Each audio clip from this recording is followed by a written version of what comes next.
Well, good morning, good evening, or good afternoon, depending on what part of the globe you're on and what time zone you are in. Hello, Facebook. Hello, YouTube.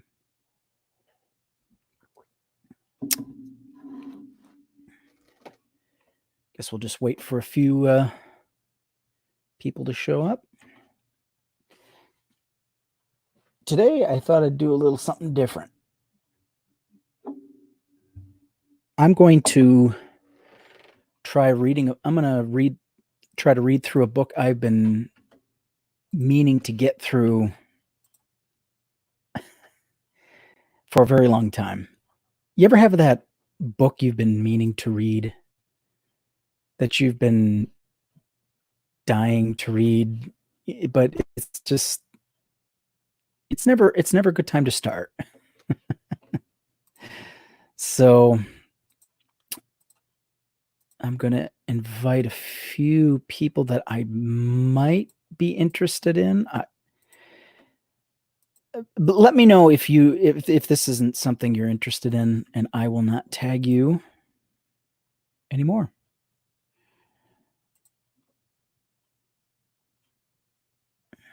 So I'm going to be reading through Andrew Seidel's The Founding Myth: Why Christian Nationalism is Un-American. And it's a book that, I mean, this is a book that was written, I want to say 4 or 5 years ago. And well, actually, you know what? Maybe only 2 years ago. Oh, it was just published just last year. Okay, so maybe it's not been on the market that long. So basically, this is just the founding myth. And I ordered this book. It feels like years ago, but I think it's been only a few months, and it's just sat on my desk and sat and sat and sat. And so finally, I'm like, I am going to get through this book, and maybe the only way to get through this book is what will hold me accountable if I say I'm going to do it and then just read it live on air. Because I mean, maybe there are other people who would like to read the book, but just haven't bought it or can't afford it. I mean, I've been there, and I've been grateful for people who have actually taken the time to read books online. There was a YouTuber who used to read Christian apologetic books and then comment on them as he read through them, which was awesome. I can't remember the YouTuber's name. I can't think of his name. But he would do that. He would read through these books and then provide commentary. Now, I was never going to read these books because I just wasn't going to spend the money on them, but I was grateful that he took the time to read through them. So we're going to try the same thing here today. I'm going to try some Paul Masson peach brandy. Brandy with natural flavors and artificial colors.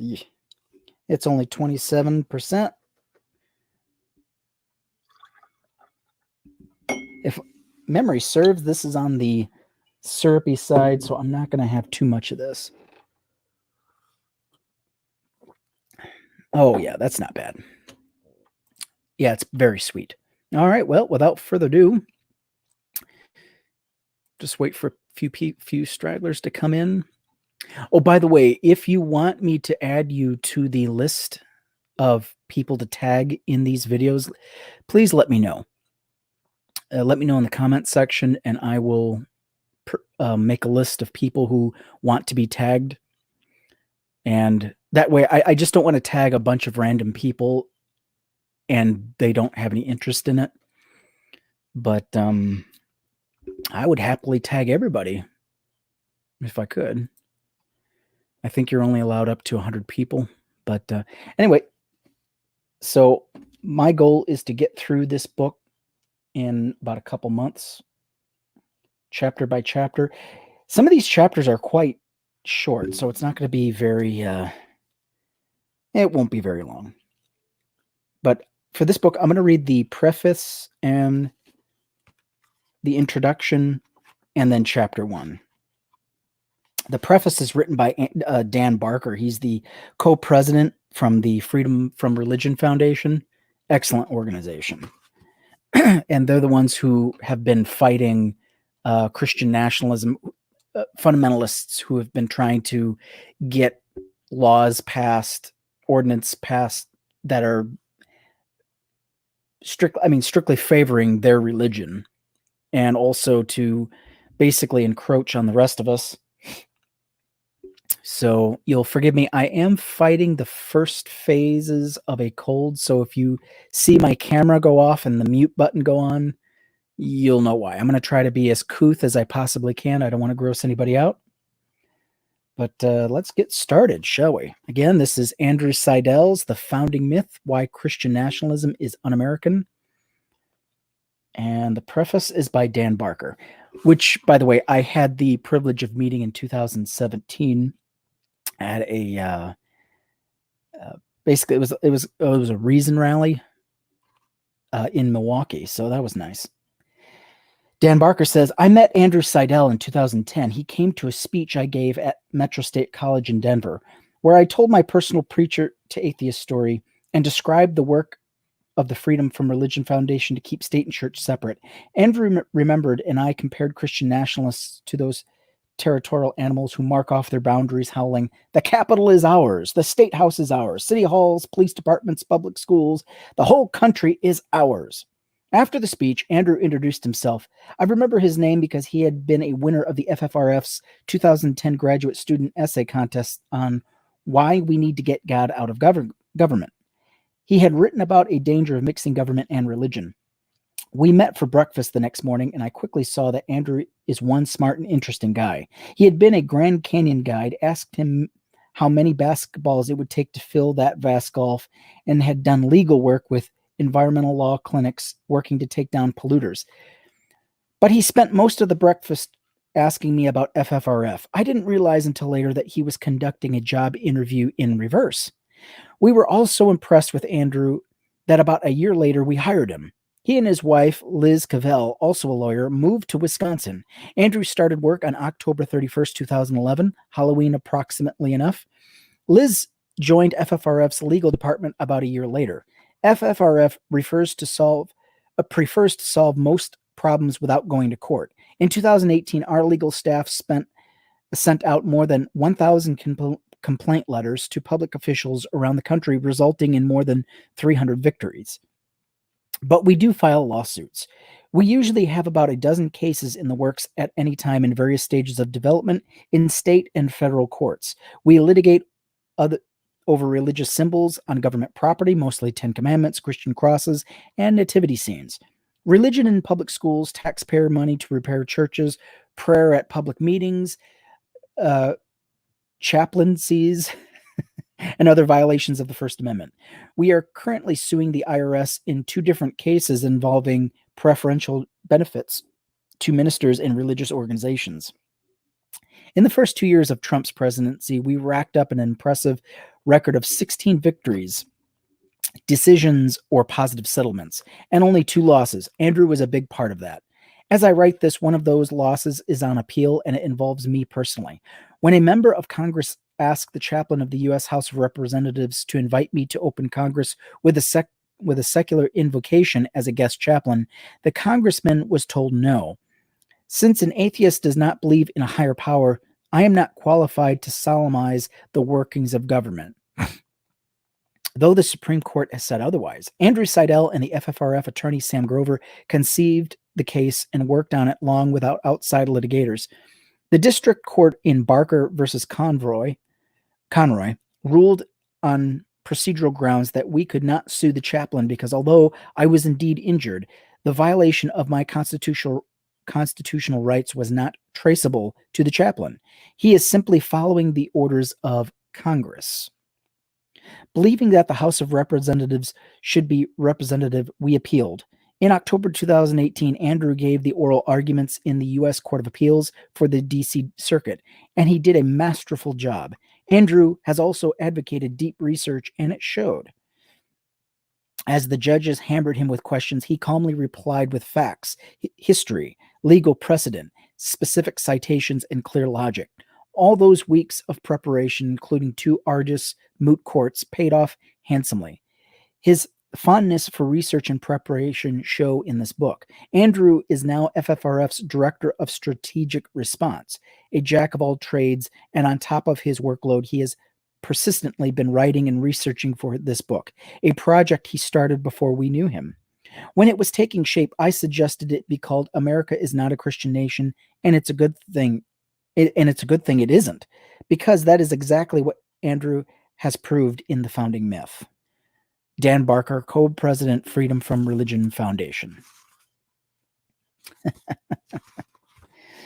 The book is off to a good start, I must say. And I, for one, am enjoying it. Hope you all are too. So what I'll try to do is I'm going to try to bounce from platform to platform to keep up on the comments. If you have any comments, go ahead, and any questions you'd like me to address, please let me know. Let me do one thing first. And let's see. Let's turn that down. And then we'll start on the introduction. This is taking forever. Bear with me. And good, it's muted. All right. Just don't accidentally hit that mute button. Yes, Mad Rabbit, some alone time. We're reading Andrew Seidel's The Founding Myth. So here we go. All right, introduction, prelude to an argument. When I think of all the harm the Bible has done, I despair of even writing anything equal to it. Oscar Wilde. God bequeathed the 10 Commandments to Moses, or so the story goes. It's a tale believed by millions of pious, church-going Americans, including former Judge James Taylor of Hawkins County, Tennessee. Taylor also believes that America was founded on those commandments, and that America's founders were religious people whose faith influenced the creation of this nation, its laws, and its institutions of government. Elected to higher office in 2011, Judge Taylor ached to use his new power to proclaim these great truths. He insisted that the 10 Commandments be displayed in his courthouse. The holy exhibit would edify citizens and show the Judeo-Christian principles shape the development of the American law and government. It would demonstrate that his religion birthed America. Taylor commissioned a 10 Commandments plaque, elegantly lettered and struck in bronze. It read as shown in this replica. Exodus 20, 1 through 17. 1. Thou shalt have no other gods before me. 2. Thou shalt not make any graven image. 3. Thou shalt not take the Lord of thy God in vain. 4. Remember the Sabbath and keep it holy. 5. Honor thy father and mother. 6. Thou shalt not kill. 7. Thou shalt not steal. 8. Thou shalt not bear false witness. 9. Let's see. 1, 2, 3, 4, 5, 6, 7, 8. Oh, 8 is missing. Thou shalt not bear false witness is 9, and 10 is thou shalt not covet. Interesting. Where's the 8th one? It only shows 1, 2, 3, 4, 5, 6, 7, 8, 9. There's only 9 commandments. Where's the 8th one? I thought I was going crazy there. Not shy about using a public office to promote his personal religion, Taylor promised to showcase other items of civic piety, including the national motto, "In God We Trust," the Pledge of Allegiance, "One Nation Under God," and a picture of Washington praying in the snow at Valley Forge. But the commandments were to be centerpiece. The complete message was unmistakable. Judeo-Christian principles influenced America's creation, its laws, and its government.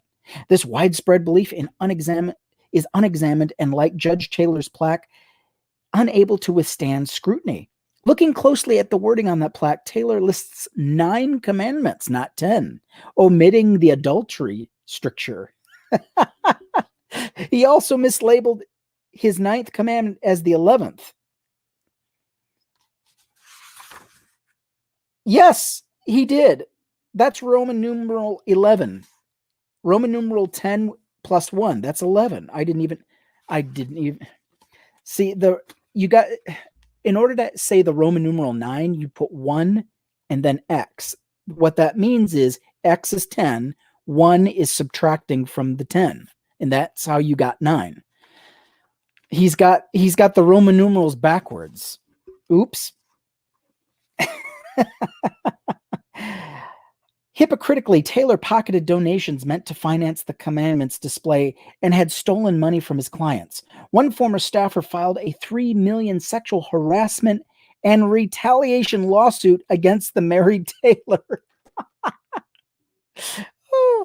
All told, Taylor pled guilty to multiple felony theft charges, was sentenced to 4 years in prison, had to pay $71,000 in restitution, and served 600 hours of community service, and was disbarred. I'm no longer surprised why he struck down the no adultery commandment. He didn't even bother to list it. Taylor struggled to obey his beloved commandments, but that does not necessarily mean that he was wrong about their influence. Was he right? Do the 10 Commandments, in God we trust, Washington's prayer, and the other evidence show that America was founded on Judeo-Christian principles? What are Judeo-Christian principles? Taylor's claim that America was founded on Judeo-Christian principles is common, so much that people accept it as true without asking simple questions. What is a Judeo-Christian principle? Where do Judeo-Christian principles come from? Are they handed down from on high like the 10 Commandments? The few attempts to answer these questions are unsatisfying because they are often as vague as the term Judeo-Christian principles itself. One reason the nation founded on Judeo-Christian principles claim has not been fully examined, in that the vagueness of the term insulates that claim from scrutiny. Oh, yes, it does. Yes, it does. Yes, Mad Rabbit, you've got it correct. That is true. He had the X and the 1 switched. Yeah. Hey, Dana, how's it going? Thank you for joining my broadcast. The term Judeo-Christian is difficult to pin down because it is something of a fabrication. From a scholarly standpoint, as noted in 1992 Newsweek article, the idea of a single Judeo-Christian tradition is a made-in-America myth. One Jewish theologian stated the problem plainly. Judaism is Judaism because it rejects Christianity, and Christianity is Christianity because it rejects Judaism. There is some overlap, but I get his point. Judeo-Christian is slippery because it is more a political invention than a scholarly description. It originated at the close of the World War II when Christian exclusivity was too threatening. After the Nazi death camps, a phrase like "our Christian civilization" seemed ominously exclusive, explained Professor Mark Silk. But the term didn't gain prominence until the fight against communism, during which any religion, was better than atheistic communism. Eisenhower was probably the first president to use the term, explaining to a Soviet general in 1952 that the American form of government has no sense unless it is founded in a deeply felt religious faith. And I don't care what it is. With us, of course, it is the Judeo-Christian concept. These indistinct principles can be sharpened somewhat by looking to the books that embody Judeo-Christianity. The Hebrew Bible, or the Old Testament, and the Christian Bible, or New Testament. Taylor, the 9th Commandments judge, the others who claim that America is founded on Judeo-Christian principles, confirm this approach. For instance, when running for president, Woodrow Wilson said, "America was born a Christian nation. America was born to exemplify that devotion to the tenets of righteousness which are derived from the revelations of Holy Scripture." President Harry Truman stated on more than one occasion that the fundamental basis of all government is in this Bible right here, and it started with Moses on the Mount. And the fundamental basis of our Bill of Rights comes from the teachings we get from Exodus and St. Matthew, from Isaiah and St. Paul. Oh, God. I think I'm about ready to black out. The ill-defined term becomes clearer in light of these statements. Judeo-Christian principles can be derived from Mosaic law, such as the 10 Commandments and the rest of the Bible. The term has the benefit of sounding inclusive to a broad audience, while actually speaking directly to conservative Christians who hear only the second part of the term Christian. Robert Davi, the actor Bond villain, a frequent contributor to the conservative website Breitbart.com, gave this game away. Writing about the imaginary war on Christmas, Davi argued that removing a nativity scene from government property is part of the systematic attack on Judeo-Christian values that our country was founded on. Davi surely knows that the nativity scene features the birth of Jesus as Savior, something Judaism rejects. The nativity is Christian, not Judeo-Christian. It's not just celebrities who inadvertently admit the singular, not the dual nature of the term. The Judeo-Christian Voter Guide website provides local guides and resources, but prior to the 2016 election, they were nearly all Christian. In the state with the highest number and percentage of Jewish citizens, New York, the state voter guide linked to groups such as the Christian Coalition and the American Family Association, whose goal is to be champion of Christian activism. It did not link to a single Jewish group. The site even had an identical twin, the Christian Voter Guide website, which was the same in every respect except that it lacked that crumb of inclusion, Judeo. The Family Research Council, whose mission is to advance faith, family, and freedom in public policy and the cultures from a Christian worldview, was once featured heavily on these two sites. Tony Perkins, the head of the FRC, inadvertently showed the irrelevance of the Judeo in Judeo-Christian when chastising the Daughters of the American Revolution for telling its members not to pray in Jesus' name, a claim the group has denied. This signals a dramatic change in the strong Judeo-Christian roots of the DAR. After all, this is a service group meant to perpetuate the memory of the American Revolution and the values for which we fought. Like it or not, these values and our nation's identity were rooted in the Christian tradition. One sentence later, Perkins' inclusive affectation had evaporated. John McCain was a bit more honest when he claimed that this nation was founded on primarily Christian principles. But McCain's more honest phrasing is less inviting. Judeo is a sop, a fig leaf tossed about to avoid controversy and complaint. It is simply a morsel of inclusion offered to soften the edge of exclusionary Christian movement. The exclusionary movement in Christian nationalism. As a modern American movement, it is fully described by Michelle Goldberg in her 2006 book, Kingdom Coming, The Rise of Christian Nationalism.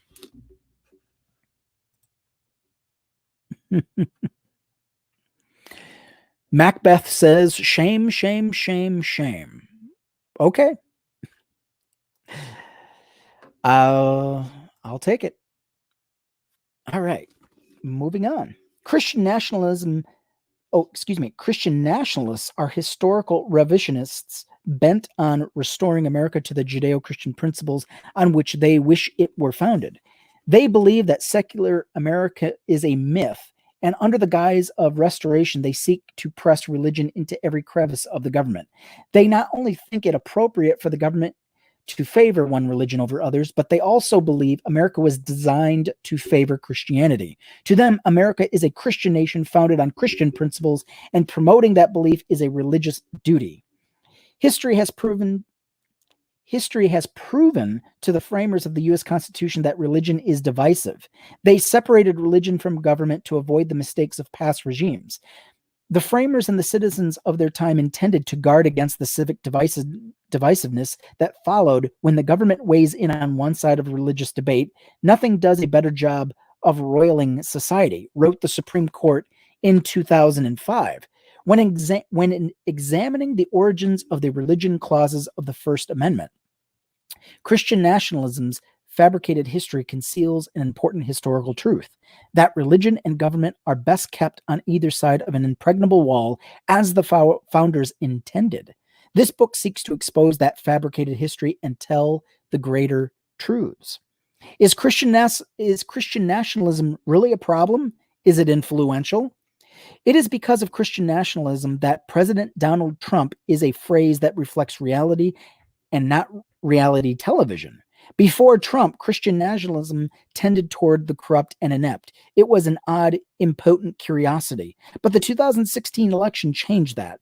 Trump won because of Christian nationalism. The movement is still based on lies and myths, but a Christian nationalist was elected president of the United States, and he was elected because of, not in spite of, his Christian nationalism. I don't think it's fair to call Trump a Christian nationalist. I would say he's a white nationalist, white supremacist, but I don't think it's fair to call him that. I'm going to be charitable with this, and I don't think Trump is Christian by any sense of the word. He's not even a fundamentalist Christian, but Andrew thinks he is a Christian nationalist. I mean, he definitely is supported by Christian nationalists, but I don't think it's fair to even refer to Trump as. I don't think he's Christian in any sense of the word. So that's where we diverge. That's okay. The single most accurate predictor of whether a person voted for Donald Trump in the 2016 election was not religion, wealth, or education, or even political party. It was believing the United States is and should be a Christian nation. Researchers studied this connection and were able to control for other characteristics to ensure that Christian nationalism is not simply a proxy for other forms of intolerance or other variables related to vote choice. They concluded the more someone believed the United States is and should be a Christian nation, the more likely they would vote for Trump. Trump rode a wave of Christian nationalism, fostered by fables and myths about America's founding, to the most powerful office in the world. Once Christian nationalism was taken into account, the researchers explained other religious measures had no direct effect on how likely someone was to vote for Trump. These measures of religion mattered only if they made someone more likely to see the United States as a Christian nation. Put another way, Christian nationalism provided a meta-narrative for a religiously distinct national identity. That identity depends on the historical myths exposed in this book. These myths are the glue that unites the Christian part of this identity with the American part of the identity. Without the bond provided by these myths, the identity and political power begin to crumble.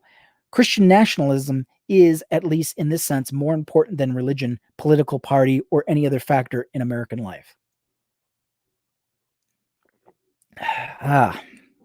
That brandy is good.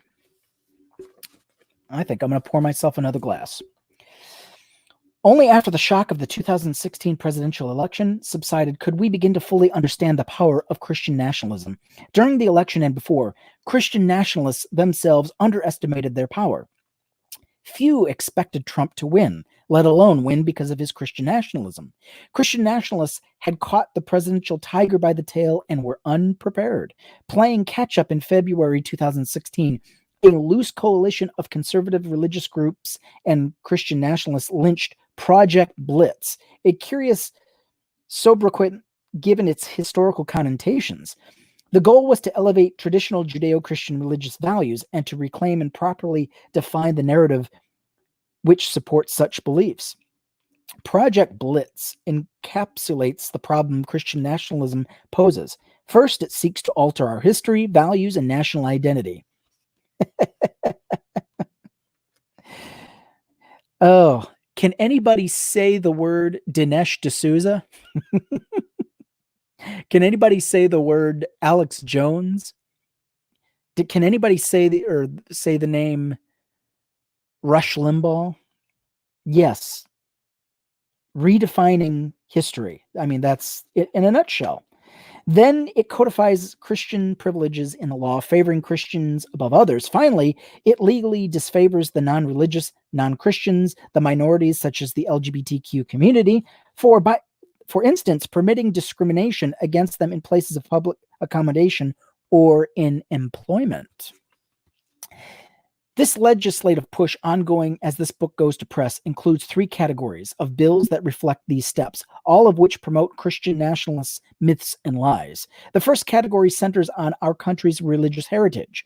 These bills recognize the place of Christian principles in our nation's history and heritage and deal broadly with our national motto, history and civics, including their Judeo-Christian dimensions. They attempt to prove that Judge Taylor's 9 commandments display was meant to prove that religion, and particularly our Judeo-Christian heritage, they've played a large part in the founding and history of this country. The second category, which includes measures such as the proclamation recognizing Christian Heritage Week, focuses more on our country's Judeo-Christian heritage, though more on a Christian and less on the Judeo. Christian nationalist myths are central to the Blitz because they are meant to provide a legislative rationale, historical precedent, and legitimacy. Category 1 bills are supposedly less controversial, but promote many of these myths, including a bill that mandates displaying "In God We Trust" in all public schools, libraries, and buildings on license plates, and a Religion in Legal History Acts bill that requires public displays of religious history affecting the law, including the Mayflower Compact, the Declaration of Independence, and George Washington's farewell address. Category 2. Bills include the proclamations recognizing Christian Heritage Week, the importance of the Bible in history, the year of the Bible. There is even one for recognizing Christmas Day, because we would all forget otherwise. These proclamations list historical evidence to support their claims, including a claim that first act of America's first Congress in 1774 was to ask a minister to open with prayer. Another that biblical teachings inspired concepts of civil government that are contained in our Declaration of Independence and the Constitution of the United States. These seemingly mundane bills are the tip of the Christian nationalism's sword. Most dangerous bills will follow. Category 3, bills grant a license to discriminate against LGBTQ Americans, atheists, unmarried couples, and others in the name of Jesus. These bills will allow religious adoption agencies to refuse to put children in loving homes because the Bible says that gay couples are an abomination.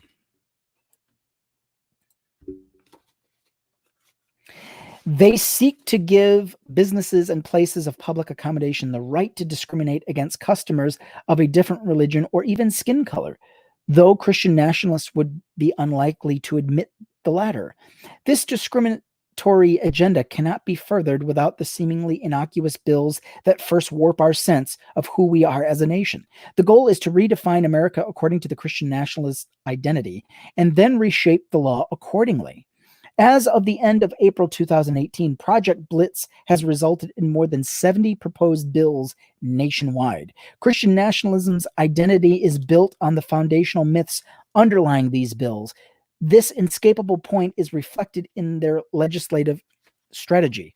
If these myths can be exposed and eviscerated, the aim of this book, so can Christian nationalism's legal and legislative identity or agenda. Who are the Christian nationalists?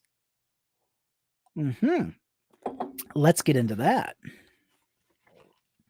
The most vocal Christian nationalists are, as you'd expect, religious leaders. James Dobson founded Focus on the Family and thinks that we have been from the beginning a people of faith whose government is built wholly on Judeo-Christian foundation. No, Mad Rabbit, you are not talking to yourself. I'm seeing your comments, but I'm basically, this is a live reading, so I'm gonna say anything you want to say, and I will get to your comments at the very end. Every once in a while, I just might pop over and look at a comment that you've posted. So don't worry, I'm not ignoring anybody's comments. In fact, I'm seeing them in real time. So never fear, I will get to your comments. But I want to get to the first chapter, and the only way to do that is to keep moving. Okay, let's see. Moral Majority co-founder Jerry Falwell wrote that our founding fathers established America's laws and precepts on the principles recorded in the laws of God, including the Ten Commandments. And any diligent student of American history finds that our great nation was founded by godly men upon godly principles to be a Christian nation. Jimmy Swaggart preached that America was the greatest, has the greatest freedoms of expression the world has ever known. Those freedoms are based squarely on the Judeo-Christian principle, which is the Word of God. The late Billy Graham and his son Franklin Graham have preached that America was built on Christian principles. The Christian nationalism is not solely about religion. It's an unholy alliance, an incestuous marriage of conservative politics and conservative Christianity. According to ABC News, the Council for National Policy is one of the most powerful political organizations you've never heard of. And it exemplifies this alliance. The New York Times described it as a little known club for a few hundred of the most powerful conservatives in the country. It was founded by prominent Christian nationalist Tim LaHaye. Oh, I remember that name. In fact, you remember the Left Behind series he wrote back in the mid 90s to the early 2000s? Yeah, that LaHaye. Oh my God. I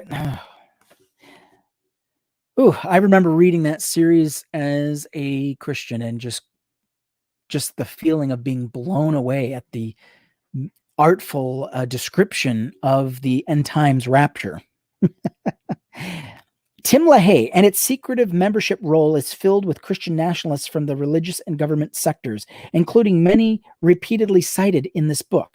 The group's vision statement declares its Christian nationalist mission to restore Judeo-Christian values under the Constitution. This group also reminds me of a group called The Family. There was a Netflix special that was basically it was centered around exposing the family. It was a group of Christian nationalists that included Democrats and Republicans. It was founded by something Larry Coe. I can't remember his first name.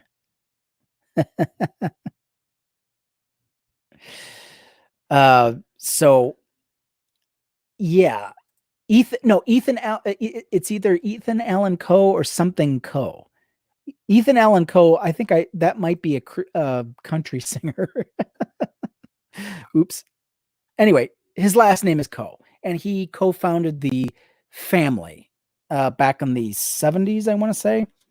And they're most active. They've been most active in throughout the 90s and early 2000s. But it's a freaky group of people. I'll just tell you that. Politicians are some of the most vocal Christian nationalists.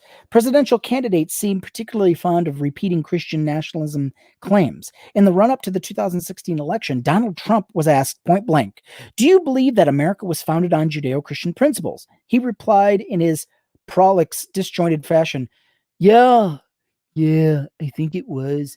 I see so many things happening that is so different from what our country used to be. So religion's a very important part of me, and it's also, I think it's a very important part of our country."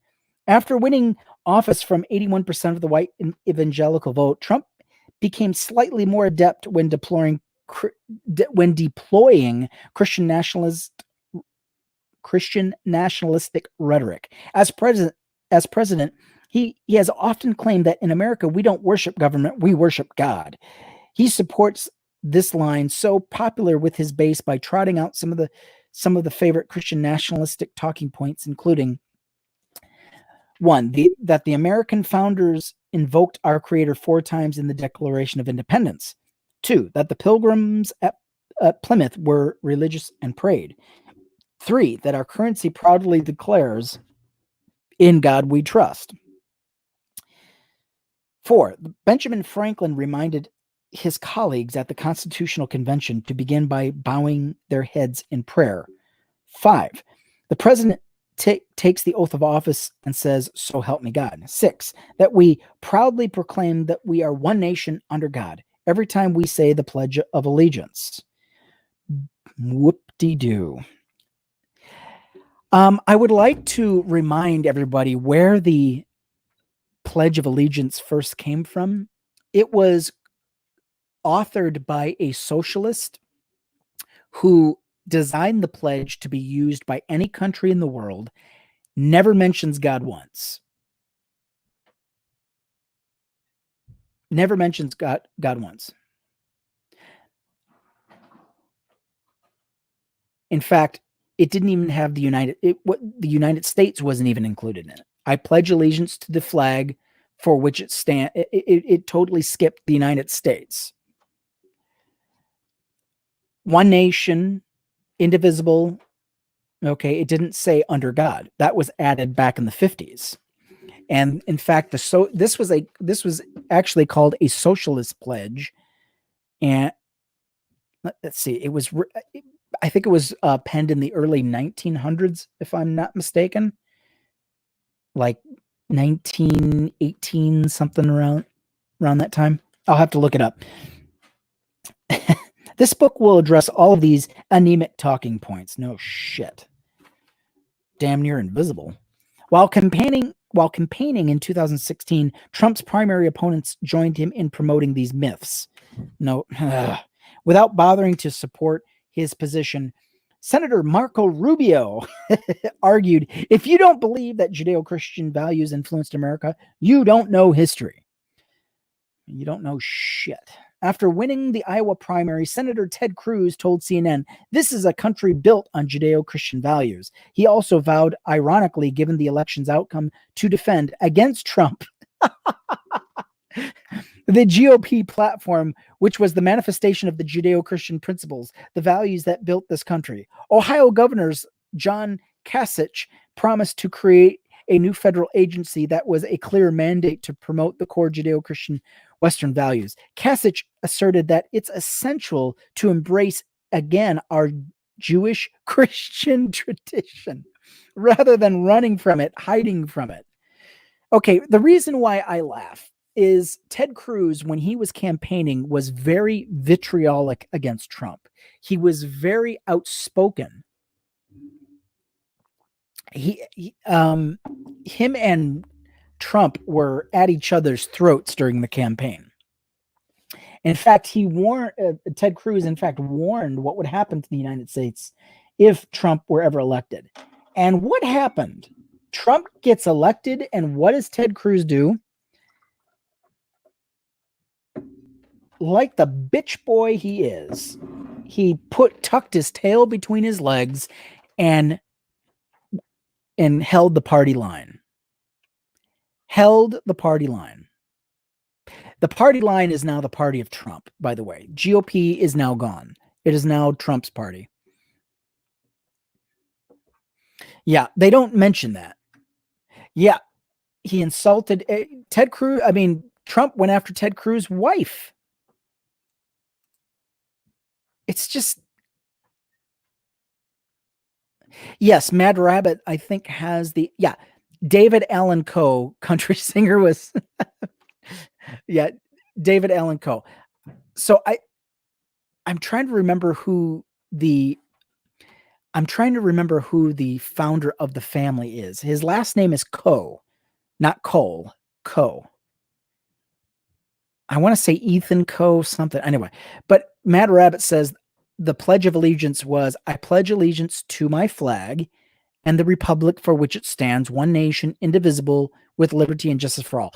Yes, this pledge was meant, this was meant to be used by any country, not just the United States. It was designed to be fluid.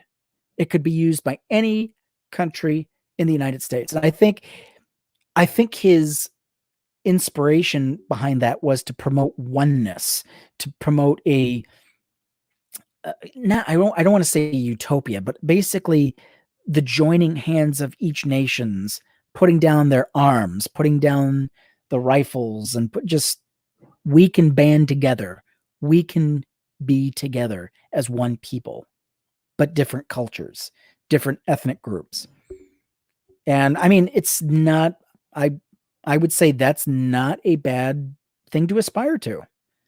Who wouldn't want a more unified oneness of people around the world, to realize that we're of the same species? There's no reason to be shooting each other. There's no reason to be at each other's throats. We're all on the same team, the human race team. Let's try to aspire to these ideals. I got no problem with that. Reality says another. has other ideas, you could say. Anyway, most of the Republican presidential primary candidates in 2012 also bent toward Christian nationalism. Rick Perry, former Texas governor, Dancing with the Stars contestant, and now Secretary of Energy, rambled on about our values and virtues that this country was based upon in Judeo-Christian founding fathers, and said that our founding fathers, they created this country, our Constitution, the foundation of America upon Judeo-Christian values, biblical values. They didn't shy away from referencing him, using the values he brought in the message of his son Jesus Christ to build the system that we are as a society have enjoyed for more than 200 years.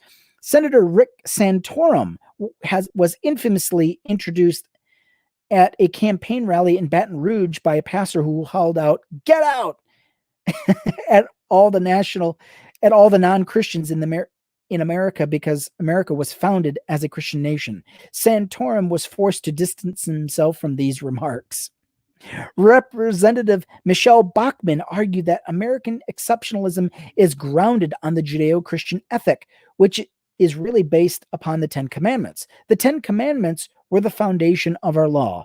During the Florida debate, Mitt Romney was asked how his Mormon religion might influence his presidency. He dodged, saying, "Ours is a nation which is based upon Judeo-Christian values and ethics. Our law is based upon those values and ethics." Great. That was a good dodge. Unfortunately, it was only good because the dingling interviewer didn't press him on that. Christian nationalism surfaces in the U.S. Congress. Representatives Louis Gohmert. Oh, Louis Gohmert. If any of you have paid attention to the impeachment proceedings, Louis Gohmert, I believe he's from Louisiana, or Alabama. He comes up constantly just spouting his ignorance and stupidity, not having the slightest clue on how impeachment is done. Has no idea on the laws, has no idea on the rules, doesn't care, but is just proud of his ignorance.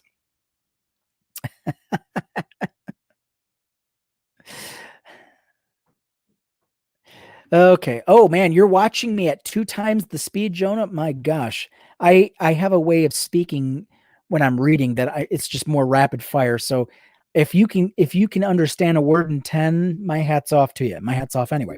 Anyway, let's move on. Christian nationalism surfaces in the U.S. Okay, I said that. Doug Lamborn, Steve King are some of its most strident proponents. Representative King of Iowa, known for his racism and xenophobia, surprise, surprise, proclaimed that our nation was founded on Judeo-Christian principles, which means we need less law enforcement than anybody else in the world.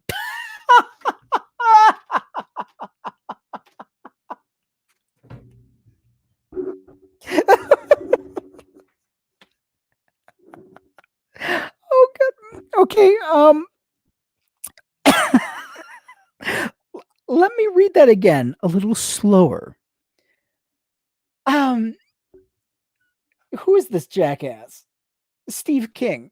He says, quote, "Our nation was founded on Judeo-Christian principles, which means we need less law enforcement than anybody else in the world."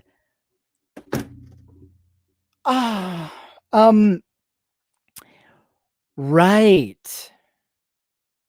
Right. The hell you say? Okay, a fallacy we'll explore later on. Okay, Texas Representative he's from Texas. Louis Gohmert declared in 2017 floor speech, "The Supreme Court looked at all the evidence and declared in an opinion that the United States was founded as and is a Christian nation." He added to this gross misstatement by insisting that the only way any people can truly have freedom of religion is if they have a constitution that is founded on Judeo-Christian principles. The opposite is true. Sorry, every time I hear Louis Gohmert speak, that is the accent I'm going to use, because that is him. Listening to his whining, sniveling, nasally voice. Just it's amazing to me that people looked at complete total fuckwits and idiots and said, yes, that is the person I want representing me. That is who I want to represent me. Evelyn, I think you are the only one commenting. You're okay. Evelyn, you are on Facebook. I'm also on YouTube. So, unfortunately, yeah. So you're only going to see the Facebook comments. Okay, moving right along. Oh, this is just getting awesome. Former Virginia Representative Randy Forbes, who founded the Congressional Prayer Caucus, gave a 2015 sermon claiming President George Washington, John Adams, Thomas Jefferson, Andrew Jackson, Abraham Lincoln, William McKinley, Teddy Roosevelt, Woodrow Wilson, Herbert Hoover, Franklin Roosevelt, Harry Truman, Dwight Eisenhower, John Kennedy, Ronald Reagan, all indicated how the Bible and Judeo-Christian principles were so important to this nation.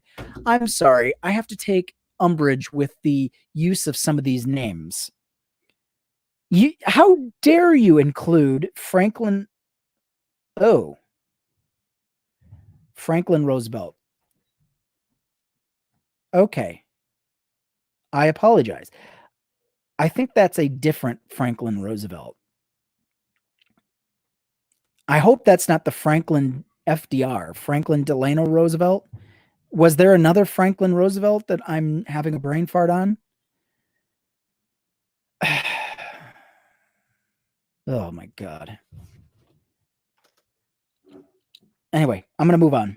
In 2010, Michelle Bachmann invited one of the most deceitful historical revisionists, David Barton, a man who uses erroneous historical quotations, misrepresented Jefferson and his views on the separation of state and church, and wrote a biography of Jefferson so full of bad history that the publisher pulled it off the shelves to teach a class to Congress on the Christian history of the Constitution. Two-time presidential hopeful and former Arkansas Governor Mike Huckabee expressed that the belief that all Americans should be forced at gunpoint, no less, to listen to every David Barton message. Forbes' Congressional Prayer Caucus once introduced a resolution in the House of Representatives to recognize the first weekend of May as Ten Commandments weekend, to recognize the significant contributions the Ten Commandments have made in shaping the principles, institutions, and national characters of the United States.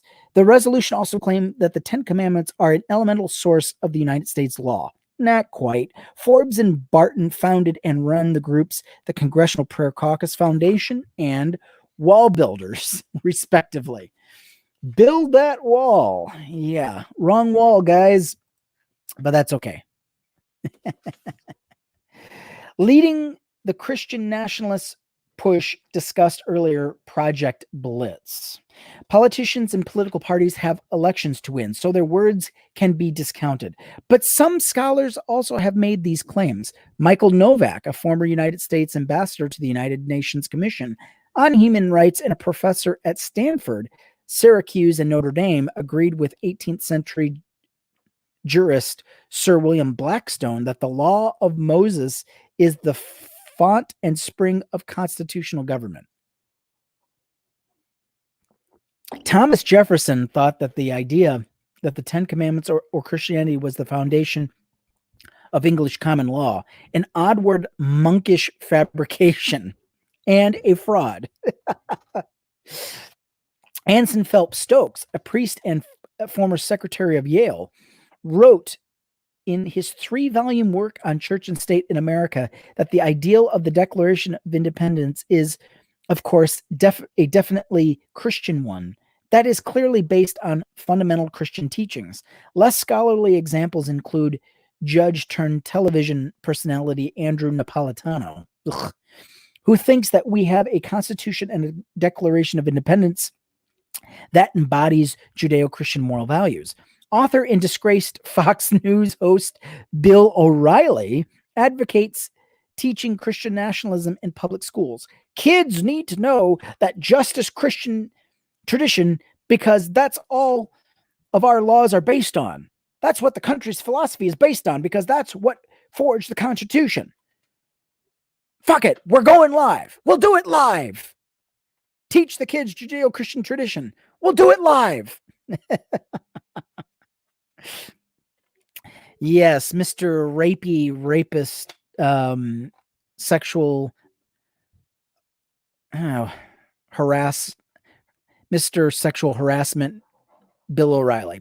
Even the Museum of the Bible, which claims to be fair-minded, is preoccupied with the question of whether America is a biblically rooted nation. According to The Atlantic, which added, while the exhibits portray some conflicting views, the message is clear. The country was forged through Christianity. Patriotism has no religion. No shit.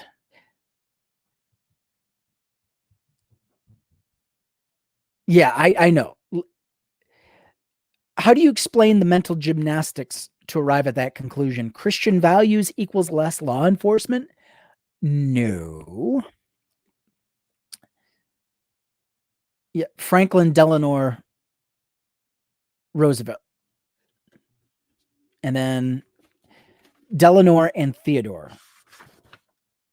Okay, that's where I got mixed up. I was wondering. So there's two, there's two Roosevelts. There's Theodore Roosevelt, Teddy, also known as Teddy. And then there's Franklin Delano Roosevelt. I'm surprised that he put that name in that group. Why? Okay, Franklin Roosevelt, FDR. Got it. Yeah, why would I just don't see, unless Franklin Roosevelt was trying to do lip service, I just don't see him in this list of people claiming Judeo-Christian principles. I could be wrong. All right, let's move on. Patriotism has no religion. The Christian nationalist argument seeks to change that and is at its core a fight about what it means to be an American. A disturbing number of Americans already believe that Christian and American identities are one and the same. The Pew Research Center found that about 32% of people in the U.S. believe it is very important to be Christian and to be considered truly American. Some are vocal about it. When Mike Pence accepted the Republican vice presidential nomination, after a few formalities, he repeated one of his favorite lines: "I'm a Christian, a conservative, and a Republican," in that order. The Christian nationalism ideal fuses two identities, Christian and American, so that to be one, you must also be the other. And if you're not both, you can, as Santorum's preacher screamed, "Get out!" President Trump's infamous travel bans embodied this idea. Throughout the presidential campaign, Trump promised to impose extreme vetting on immigrants. Vague in the particulars, he promised to admit only those people who loved our country. And again, it all depends on how you define who loves this country. So in order to be someone who loves this country, you also have to be a Christian and a nationalist. Wow, that cuts out a lot of immigrants. Just about 90%. Unreal. In the second week in office, Trump signed a controversial and unconstitutional executive order that banned travel from 7 Muslim-majority countries. The order also favored immigration for Christians.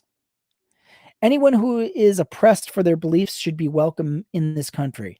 And it shouldn't depend on whether those beliefs, a point Trump essentially conceded in the wording of the first revised immigration order issued on March 6, 2017, even if its implementation did not concede the point. But for Trump, there is no difference between favoring Christians and testing to see if potential immigrants love America, something he reiterated during the signing ceremony. Trump used Christianity as a proxy for loving America. He explained this with his typical circumlocution, new word for me, while campaigning at an evangelical stronghold, Liberty University in Lynchburg, Virginia. I drove past that university a couple years ago. Ugh. Almost precisely 1 year before he signed the order, Trump declared, "We're going to protect Christianity." We're going to protect Christianity. And I can say that. I don't have to be politically correct. We're going to protect it. He then made his infamous 2 Corinthians gaffe, saying 2 Corinthians instead of 2 Corinthians. The verse in which Trump was referring to, 2 Corinthians 3:17, says, "Where the Spirit of the Lord is, there is liberty," and confirms the point. After that telling slip, Trump continued, "If you look at what is going on throughout the world, if you look at Syria, if you are a Christian, they are chopping off heads. Christianity is under siege. I'm a Protestant Presbyterian, to be exact. Very proud of it. We have to protect Christianity because very bad things are happening." Incidentally, Syria was one of the 7 countries whose citizens Trump banned from the United States in this first order. Syrians were also banned in the 2 subsequent immigration orders. Whoops. For Trump and Christian nationalists, to be an American is to be a Christian. The two have fused. Conservative columnists such as Diane West opined on Breitbart in 2015 that the Trump immigration plan is absolutely essential to any possible return to America's constitutional foundations and Judeo-Christian principles. I actually think that it is our last shot. West penned this before the Iowa caucus, when Trump was still a candidate proposing a complete and total shutdown of Muslims entering the country. Christian nationalists use the language of revival and return, but that itself is misleading. They are not seeking to return, but to redefine. They want to redefine our Constitution. They want to redefine what it is to be an American in terms of their religion. Christian nationalism has already had a massive impact on our government.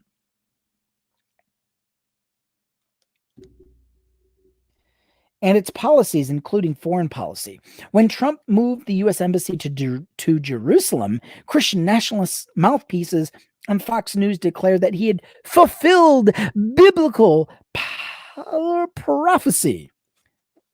He fulfilled biblical prophecy and related the move back to the foundation of our own Judeo-Christian nation. Yuck.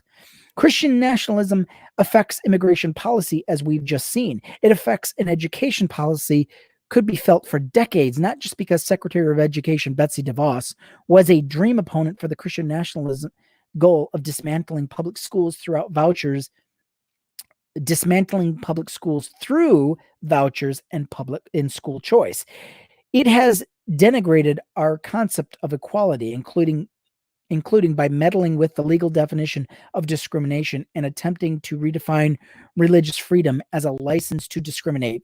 And it has sought to restrict women's rights, even the social safety net. And of course, Christian nationalism features heavily in the culture wars. So basically what they've done is they've hired a Christian nationalist, Betsy DeVos, to head up the education. Basically, being Secretary of Education, she is in the unique position to basically dismantle public education by rendering it non-effective, by rendering it just cumbersome, and it's making people not want to participate in public education by making it so repugnant and making it hard for teachers to do what they need to do. And by creating a problem, they can then provide the solution. Have you tried religious schools? Perhaps you should start enrolling your Christian. Maybe you should start enrolling your children in religiously operated and controlled schools. So you can just see whenever Betsy DeVos is ordered to whenever she's ordered to basically come before Congress, you could just see the deviousness and divisiveness in her face. She's not serious about doing her job. She doesn't care about doing her job. Her job is to make public education a joke and to basically dismantle it. That's it.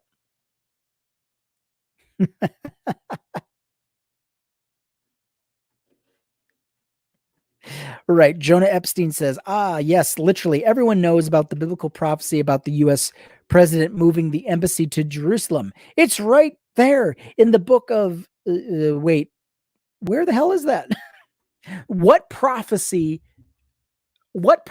did Trump fulfill in moving the U.S. embassy to Jerusalem? Unless they think there's some obscure prophecy in causing the dome on the rock to be totally obliterated and all of the Muslims removed from Jerusalem. Okay. If that's a prophecy you're hoping to fulfill, well, congratulations. You are now that much closer. All right, continuing.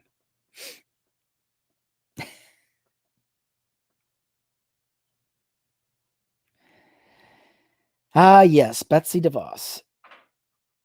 It is denigrated our concept of equality, including by meddling with legal definitions of discrimination and attempting to redefine religious freedom as a license to discriminate. And it has sought to restrict women's rights and even the social safety net. And of course, Christian nationalism features heavily in our culture wars. Correcting the record is important. The political theology of Christian nationalism,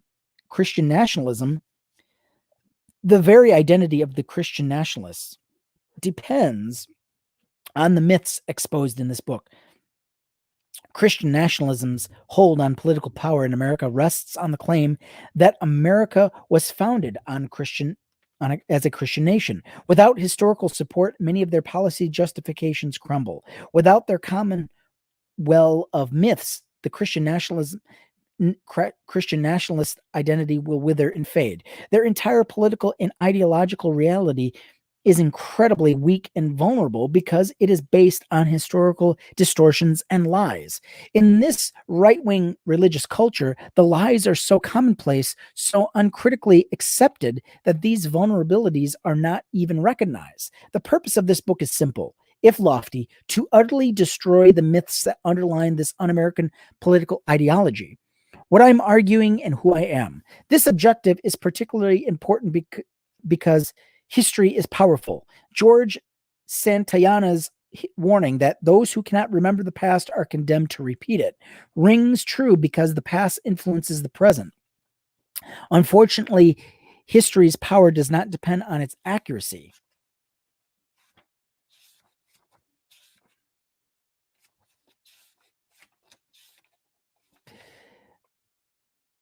Let's see. A widely believed historical lie can have as much impact on a historical truth. President John F. Kennedy explained to Yale's graduation class of 1962 that the great enemy of the truth is very often not the lie, deliberate, contrived, and dishonest, but the myth, persistent, persuasive, and unrealistic. Too often we hold fast to the cliches of our forebears. We enjoy the comfort of an opinion without the discomfort of thought. Powerful historical falsehoods are particularly harmful in the constitutional republic such as the United States. Courts may uphold practices that could otherwise be illegal by relying on comfortable myths instead of legitimate history. Legislatures might promulgate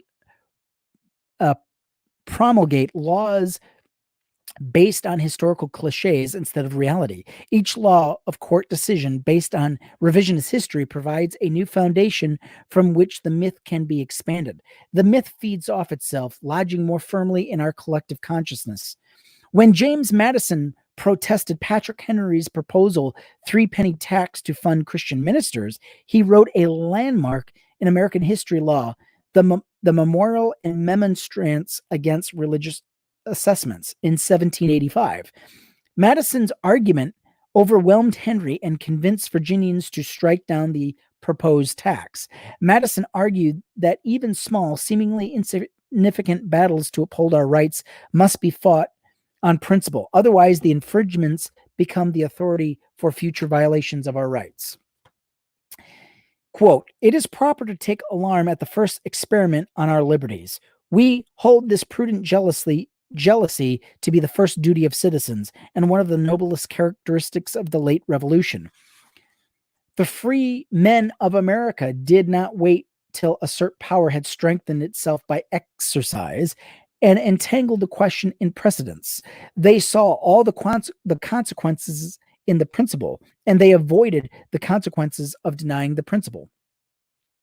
Okay, just to give you some background, it used to be that the local town churches were funded by taxpayer dollars.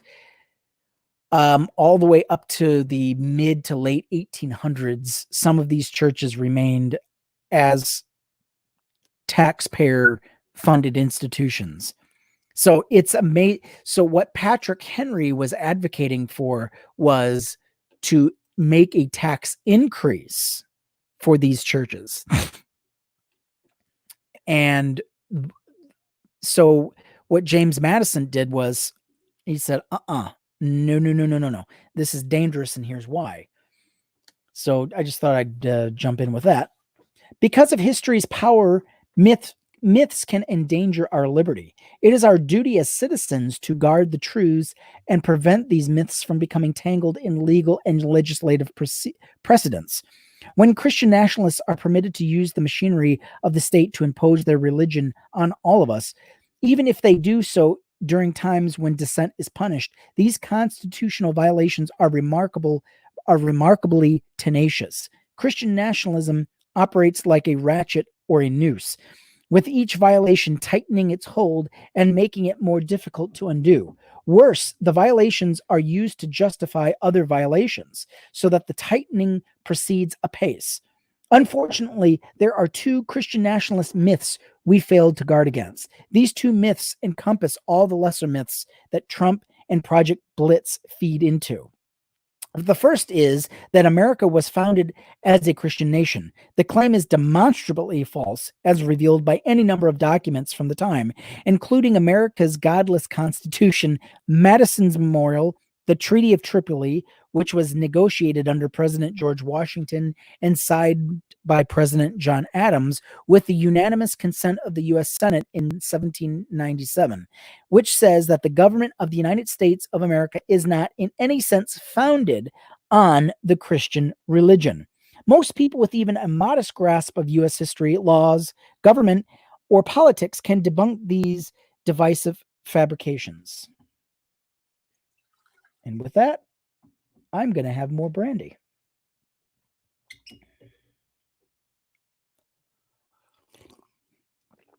This book does not depend on the specific language of a single treaty, however applicable it may be, not in any sense founded on the Christian religion, is admirably clear. Nor will it focus on the first myth that America is a Christian nation. According to Bertrand Russell, religious apologists try to make the public forget their earlier I can't do his accent. Obstructionism in order that their present obscurantism may not be recognized for what it is. So do Christian nationalists. They abandon their earlier obscurantism. The first myth, so basically it comes from the word obscurantism. The first myth in favor of a new one. The subtler argument that our nation is founded on Judeo-Christian principles. Christian nationalism hinges on the second myth, and unlike the first, is broadly accepted. The second myth is the focus of this book because it pervades all other Christian nationalist arguments. If America is not founded on Judeo-Christian principles, it is not a Christian nation. If America is not founded on Judeo-Christian principles, the Christian nationalists are wrong. And although other authors have refuted this first fiction, the second remains untouched. This book seeks to change that by comparing the principles of Judeo-Christianity and the principles upon which the United States of America was founded. By focusing on the central tenets, the core ideas of America and Judeo-Christianity, the first myth, America as a Christian nation, will necessarily be tested, as will the relevance of the Founding Fathers' personal religious choices. But those issues are subsumed in the second, greater question. The question the 9 commandments judge never had to answer. Did Judeo-Christian principles positively influence the founding of the United States? No, they did not. America was not founded on Judeo-Christian principles. In fact, Judeo-Christian principles, especially those central to the Christian nationalist identity, are thoroughly opposed to the principles on which the United States was built. The two systems differ and conflict in such a degree that, to put it bluntly, Christianity is un-American. Not only is it fair to say that Judeo-Christian principles are un-American, we must the word the word un-American might make some squeamish because of the value judgment inherent in it.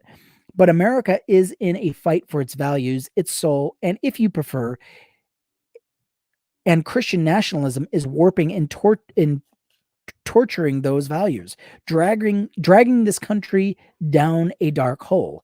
To hesitate to describe this identity with apt phrases because they may be unpleasant is to cede the American identity to an imposter. To refuse to label that which is antithetical to America is to watch Christian nationalism hijack our nation. Hear, hear. Previous books offered gentle corrections to the Christian nationalists. Here's what history tells us. Here's what the founders actually meant. Here's what the founders actually said. And they've left it at that. But correction is not enough. Otherwise, we wouldn't have a President Trump. Pointing out errors is insufficient. This book does so, but then it takes the next step. It goes on the offensive. This book is an assault on the Christian nationalist identity. Not only are Christian nationalists wrong, but their beliefs and identity run counter to the ideals on which this nation was founded. This book is an assault, but it's also a defense of the quintessential American invention, the wall of separation between church and state. I am a watcher on that wall. As a constitutional attorney with the Freedom from Religion Foundation, I defend the First Amendment to the U.S. Constitution by ensuring that government officials do not use the power of a public office to promote their own personal religion. It is my duty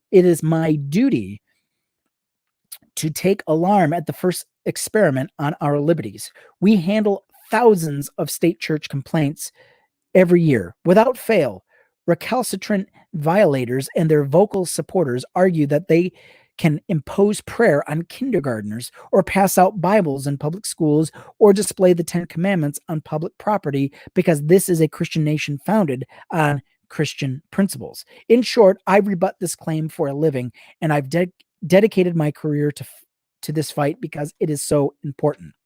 What I am not arguing.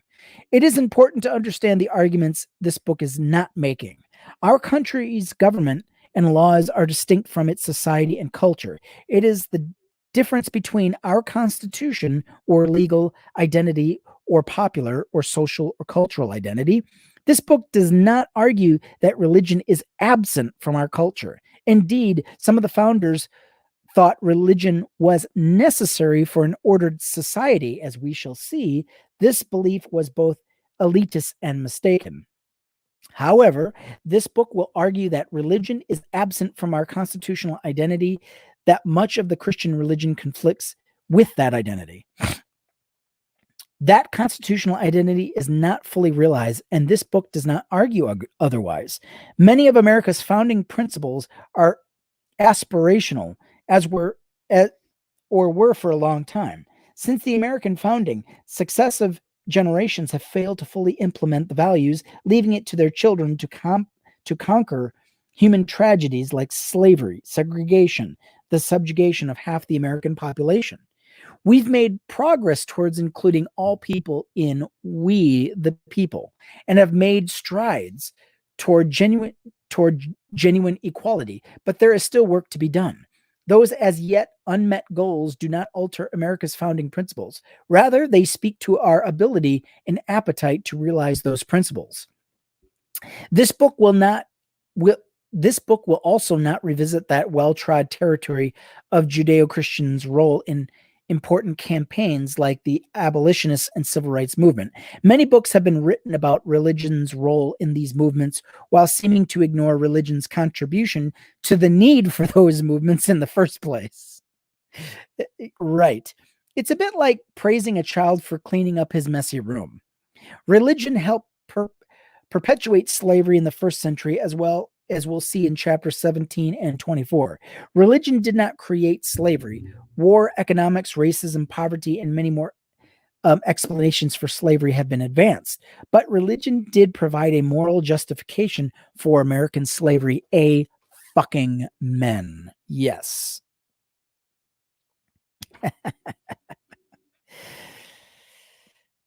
But religion did provide a moral justification for American slavery. Plenty of historians and authors have focused on the cleanup while ignoring who made the mess. Oh, by the way, in Virginia, it was an American pastor, George Whitefield, who encouraged slavery to be brought to Virginia because he saw the benefits of slavery for the economy. There's a pamphlet you can read. It's the George Whitefield pamphlet on slavery. I can't remember the title, but it is on archive.org. And I'm sure you can find it elsewhere. But basically, he provides step-by-step reason why slavery was beneficial to the state of Virginia. And obviously, this is before, I think it was before Virginia became a before it became a state. I believe it was still a colony at the time, if my memory serves. But yes, it was preacher George Whitefield who basically championed the moral whatever of slavery.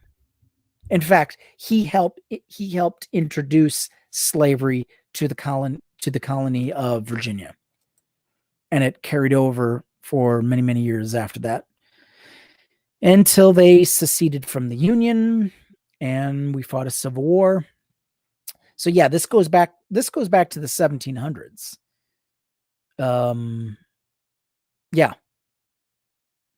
This is, I think it predates the Revolutionary War of 1776. So this may be like 1740s or 1750s. But yeah, you can find examples all over the place that show how it was religious leaders who championed the morals of slavery. Yeah.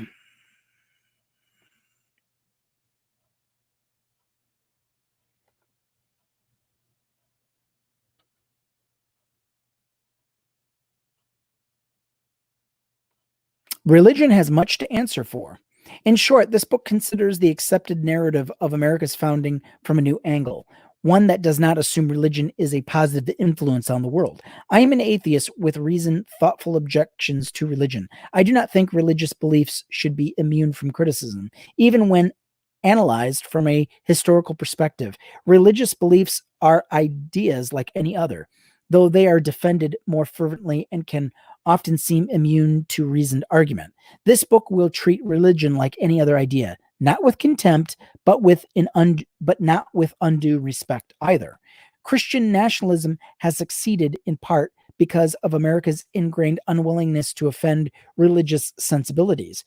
But catering to these sensibilities limits our search for the truth, as does religion itself. There is strength in throwing off these self-imposed restraints. Of course, irreverence is not enough. This book presents facts.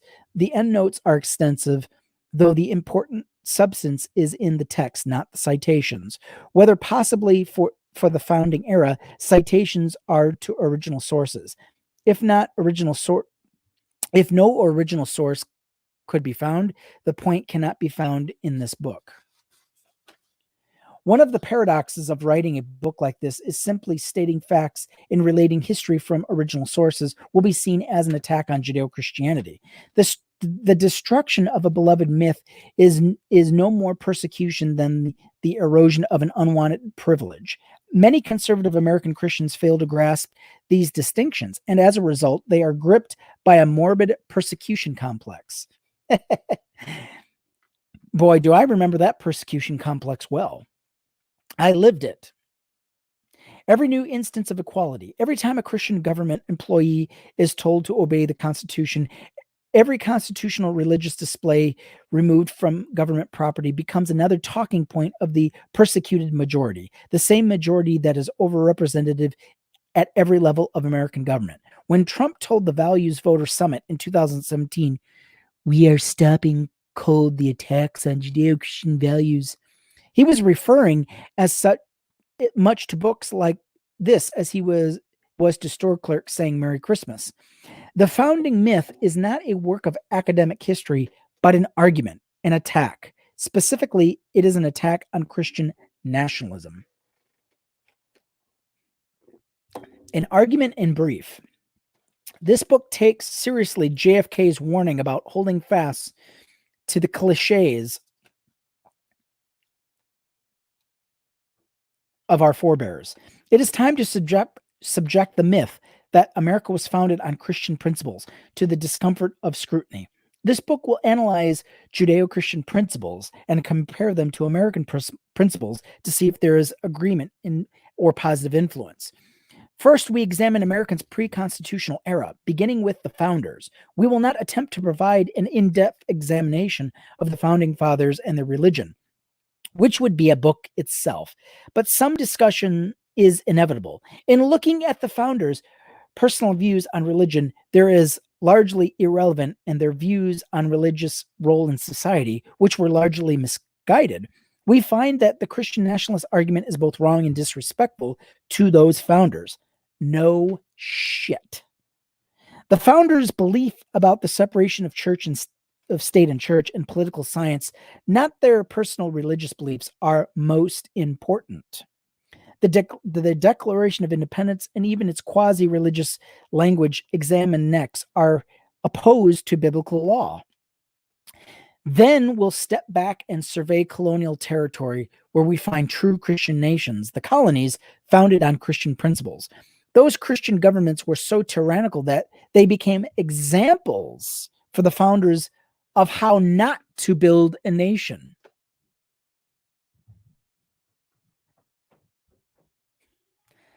I would like to park it here for a while and just go on a rant, but I won't. Next, we turn to the bastion of Judeo-Christian principles, the Bible, and compare some of the fundamental principles. The golden rule, obedience to God, crime and punishment, original sin, redemption through Jesus' sacrifice, faith in biblical governments, to America's founding principles. The comparison is disastrous for Christian nationalists. When we scrutinize each of the 10 commandments, we see how they stack up against America's founding principles. The few principles that appear both in the Decalogue and in America's judicial and legislative system, the prohibitions on murder, theft, lying, are unique. Let me say that again, are uniquely and originally Christian or Judeo-Christian. The exclusively Judeo-Christian principles are actually opposed to American principles. The book concludes with the look at some unavoidable American verbiage. In God we trust, one nation under God, and God bless America. These are not founding principles, but simply relics of Christian nationalists using government's offices to promote their religion during times of fear, strife, and diminished civil rights. And I'm going to stop right there. I'm going to begin part 1, chapter 1. Basically, it's separated into parts. So I'm going to do part 1 next week. I was going to push on, but we're already past the hour. We're at an hour and a half. And for those of you who are still watching, I want to thank you. And we're going to continue this going through. We're going to go through this in the coming weeks. So next week, I'll begin part 1, and then we'll go into part 2, part 3. But that's just a taste. And part 1 is actually very short. I was leafing through it, and I thought, do I want to push? But it might turn into a 2-hour broadcast. Yeah, that's very short compared to what I just read. Yeah, we'll do part 1 next week, and then part 2 the week after, and so on and so forth. So let's get to some of your comments. Yeah. So Evelyn says, yeah, remember he promised everyone would say Merry Christmas and not Happy Holidays. Yeah, it's like the attack on Christmas. It's like, where is the attack on Christmas? I just remember listening to that every time, every time someone would say Happy Holidays, it was supposed to be taken as an attack on Christmas. I remember that. Trump will bring in the prophecy of end times. Okay.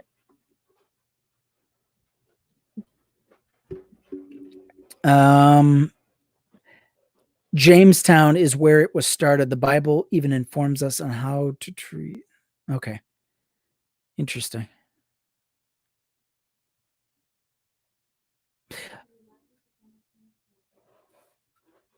All right, be right there. Okay, I tell people my father went to war without words under God. Right. Under God was added back in the 50s, not during World War II. That is correct. That was actually instigated by I'm having a mind fart. Dwight D. Eisenhower, and that was a response to the rise in communism. Correct. Let's go over to the YouTube comments. Mad Rabbit says, I think I shall load another bowl. You might need that after going through all this. Yes.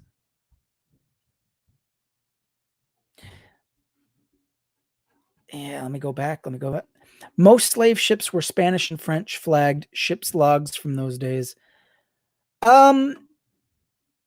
Yes and no. Most slave ships were Spanish and French. Okay, that very well may be. We certainly bought their slaves. Yes. That is for sure. Yeah, 1956 and then on the bills by 57. Yep. Man, that is good brandy. Nice and smooth.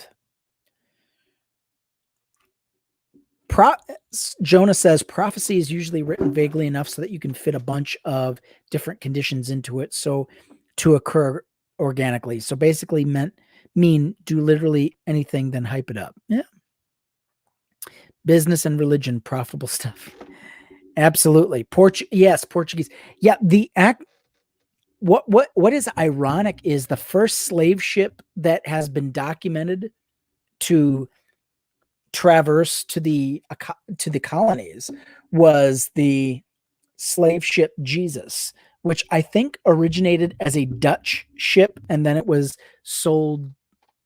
It was like sold 2 other times until it was finally used to transport slaves to and from Africa and the Caribbean to the colonies. Yes. The good ship Jesus. Yes. The EU states subsidize the church and put up with less nonsense from it. Oh, the European Union subsidizes the church? Really? I did not know that. All these fundamentalist conspiracy theorists who bring up the EU as the heralding of the one world government, but yet the whole time the European Union has been subsidizing the church or state or churches within these states. If you can provide documentation of that, that would be interesting. I mean, I guess I could Google it, but I just don't want to get a bunch of second, third, fourth handed information that is probably. Source methods are so important. Source methods are it. You've got to have good source methods, and that's what I'm trying to work on. So if you've got good source methods on the EU subsidizing the church, I would gladly take a look at it. Yeah. So Mad Rabbit says, doesn't actively working to fulfill prophecy actually negate said prophecy? Well, yes. It does, because you're making it then becomes a self-fulfilled prophecy. What's the point? I mean, he says, I mean, at that point, aren't they just following directions? Shouldn't a true prophecy occur organically? Yes. Yes. Interesting that. Uh yeah, so these okay, so the Church of Sweden claims 62% membership. A, a month couch surfing in Sweden was great.